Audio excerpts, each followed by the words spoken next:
Unemployment refers to a situation where someone who is capable of working and is looking for a job is unable to get hired. Unemployment is a key indicator of the economy's health.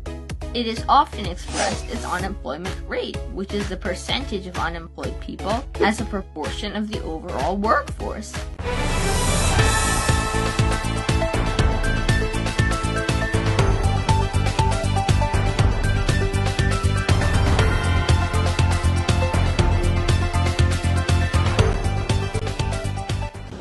Good evening and welcome to Economic Insight News.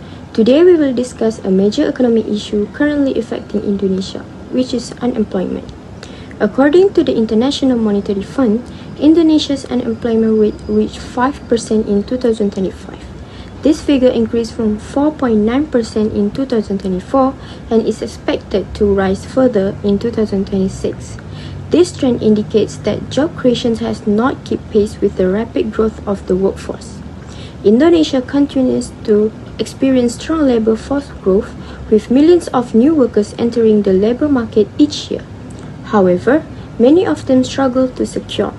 To better understand the factor behind this issue, let us turn to our field reporter.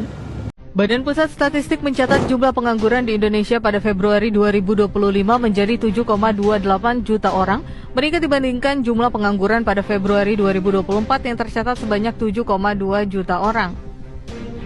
Berdasarkan data BPS, jumlah pengangguran absolut bertambah sekitar 80.000 orang. Penyebabnya karena jumlah angkatan kerja bertambah lebih cepat daripada penyerapannya. Thank you. I'm Raja Ali Azra binti Raja Hamdan. One of the main reasons for rising unemployment in Indonesia is rapid workforce growth. Currently, unemployment in Indonesia has become more serious as the workforce continues to grow rapidly, while job opportunities remain limited. In 2025 alone, Indonesia's labor force reached about 153 million people, which has placed significant pressure on the labor market. One major issue observed on the ground is the job creation is not keeping pace with workforce growth. Although millions of people are entering the labor market every year, the economy is still struggling to absorb them fully. This situation reflects a form of structural unemployment, where available jobs do not match the number and type of workers. Another contributing factor is the skill mismatch among workers.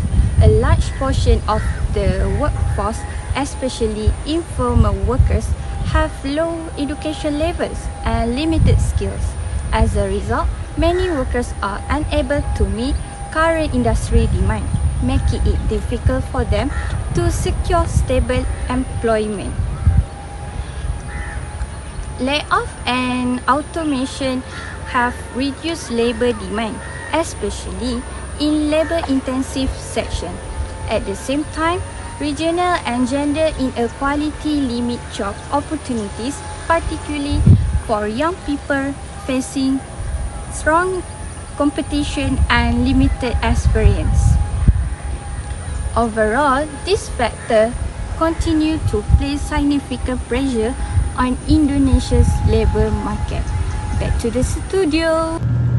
Thank you Raja Alia Azra for the report on workforce situation in Indonesia. Now we will move on to Anira Alia, who will explain the causes of unemployment in Indonesia. Indonesia's unemployment crisis remains unresolved despite years of promises from President Jokowi.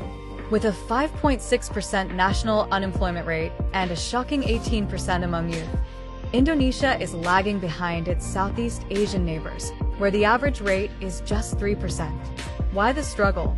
Each year, 10 million new job seekers enter a workforce dominated by low-skilled agriculture, which accounts for 27% of jobs. The education system leaves millions unprepared for modern sectors, and rigid labor laws make it harder for businesses to expand and hire. What's been done? Not enough. Efforts to boost entrepreneurship and job training are falling short. Without urgent reforms in education, technology, and regulation, Indonesia risks a bleak future for millions of its citizens. Hi, I'm Anira Anira Alia binti Anwar. Unemployment in Indonesia has become a growing concern. One major cause is the imbalance between workforce growth and job creation. Despite government initiatives such as infrastructure development and the job creation law, job opportunities have not kept pace with the increasing number of job seekers.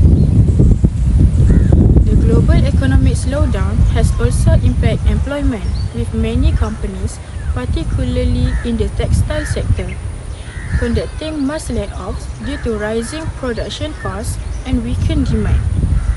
Technological investment is another factor, as industries replace human labor with machine and AI, reducing traditional job opportunities. Global competition affects local employment, as foreign companies often hire workers from their own countries. Gender inequality further influences unemployment, with women participating in the workforce at much lower rates than men, while youth unemployment remains high among individuals aged 15 to 24, including school leavers and fresh graduates.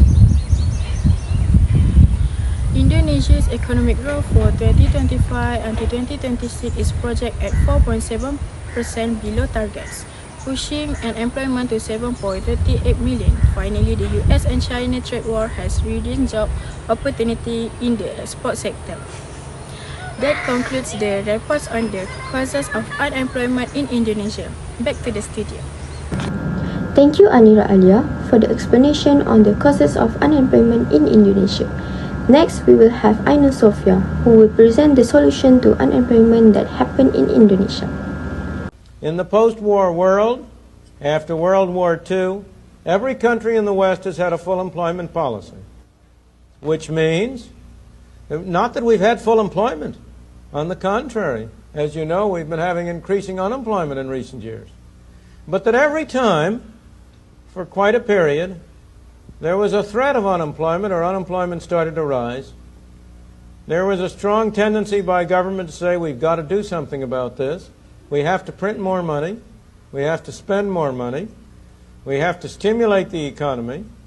The result of which has been to create an increased quantity of money that in the first instance has had some favorable effects on employment, but only temporarily, only so long as you could fool the people. And then, when people got on to what was going on, it came out in the form of inflation. Thank you, Shafina. Before that, my name is Aina Sofia binti Kamal Arifin. To address the issue of unemployment, the government plays an important role through fiscal policy. Fiscal policy refers to the use of government spending and taxation to influence economic activity and aggregate demand. When unemployment is high, the government can implement expansionary fiscal policy. This involves increasing government spending and reducing taxes to stimulate the economy. One key area of government spending is education and vocational training. This helps reduce skills mismatch and improves employability among graduates. The government can also support micro, small, and medium enterprises by providing them subsidies, grants, and also financial assistance. MSMEs play an important role in creating job opportunities, especially for low-skilled workers. In addition, government spending on the digital economy and startup sector can create new employment opportunities for young workers. Tax reduction and incentives also can encourage firms to expand their production and hire more workers. So, in conclusion, through effective fiscal policy, aggregate demand can increase, production can rise, and the unemployment can be reduced. That's all from me. We're going back to the studio. Thank you, Aina Sofia, for presenting the solution to unemployment in Indonesia. To conclude, unemployment in Indonesia remains a major economic challenge, driven by rapid workforce growth and various structural issues.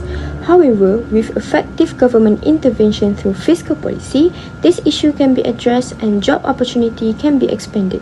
This concludes our report on Indonesia's unemployment issue. Thank you for watching Economy Insight News.